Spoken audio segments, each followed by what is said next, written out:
So the first thing you'll need to do is determine what size wreath ring you're going to use. Now for a standard size door, which is 36 inches wide, we would use a 24-inch wreath ring, which is what I have here. If you have a smaller or larger door, just be sure to measure 6 inches on each side of your door, which will give you the center, and then that'll help you determine what size wreath you'll need. You'll need the 26 gauge floral wire.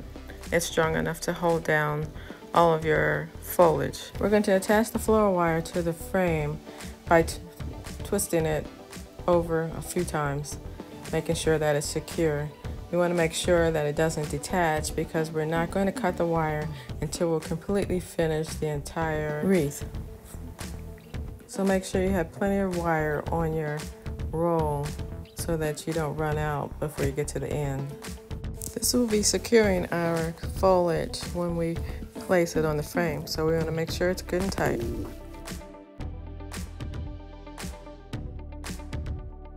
For this wreath, I chose evergreen, red berry, pittosporum, and sedum because I had easy access to it in my front and backyards. But you can choose anything that your heart desires. There's so many different items that you could select.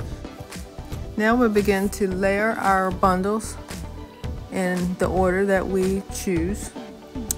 I've decided to use my evergreen first, and then I'm going to layer that with the red berry, and we'll position this in a way so that it's going to all come together. I'm going to use pittosporum next. I'm going to lay that on top of my berries, and we want everything to try.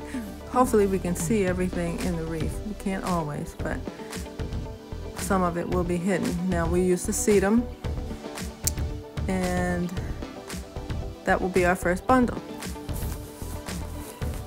So now we'll lay it on the frame, and my first bundle always goes towards the outside of the frame, towards the right. Next, you'll take the wire that you've already attached to the frame and wrap it around the bunch, the lower part of the bunch. Wrap it around it at least 3 to 4 times, pulling it tightly so to be sure that it's secure, that it holds so it doesn't move.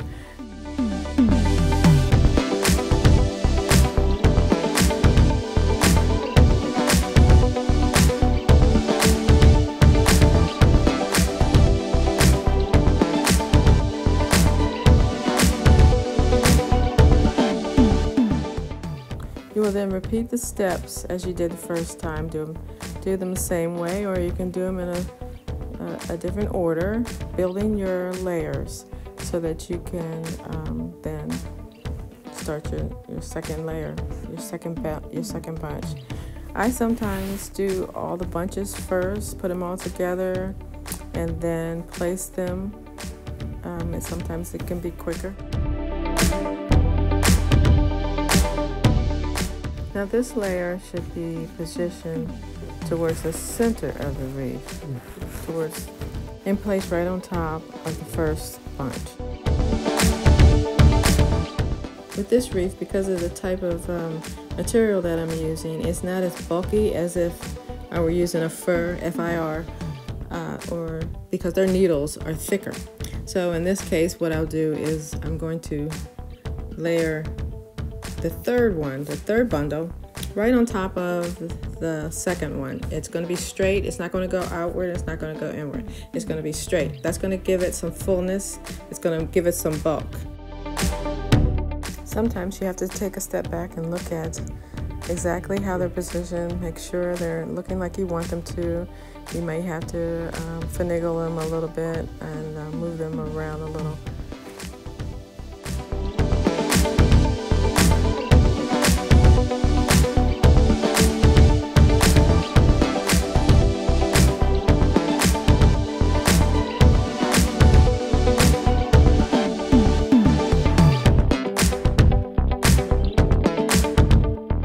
This is why I mentioned that I sometimes prep my bundles because it really can be time consuming, especially if you're doing a video.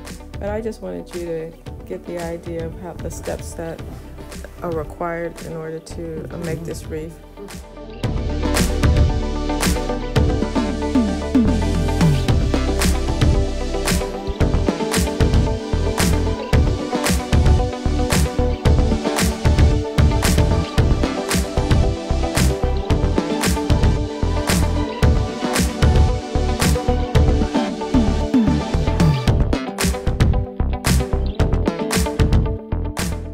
This is what I meant when I said center. I'll center the third bunch.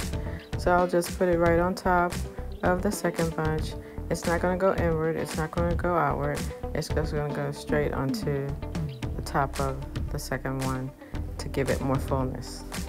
So we'll continue this process of placing each bundle, placing one to the right, one to the left, and one in the center.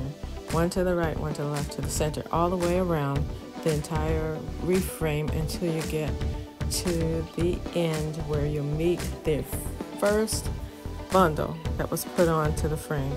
And the last bundle and the first bundle obviously will meet. So I'm going to speed this up and we'll be right back.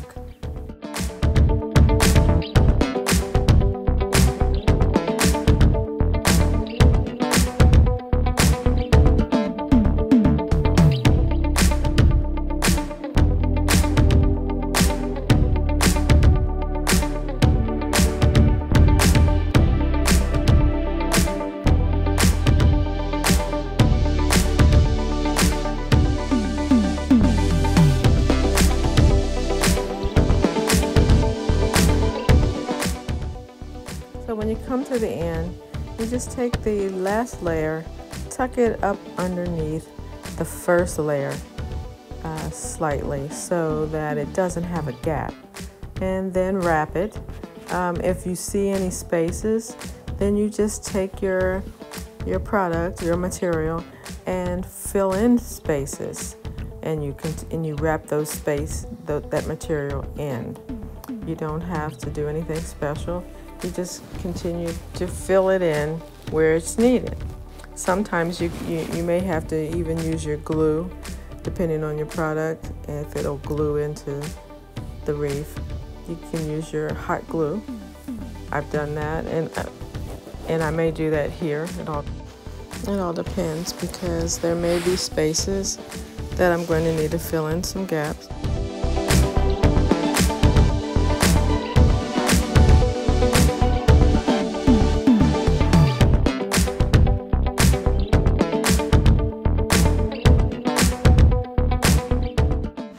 So now that we've come to the very end, what we'll do is finally cut off the wire. And as I said, we hadn't cut it at any point until now. Until you feel we'll take it enough, and we'll thread it through to tie it off.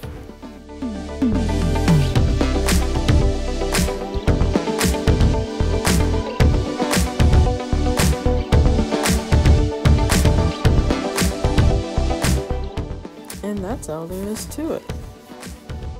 At this point, you can either leave it as it is or decorate it as your heart desires. Thank you for watching, and don't forget to like and subscribe. God bless.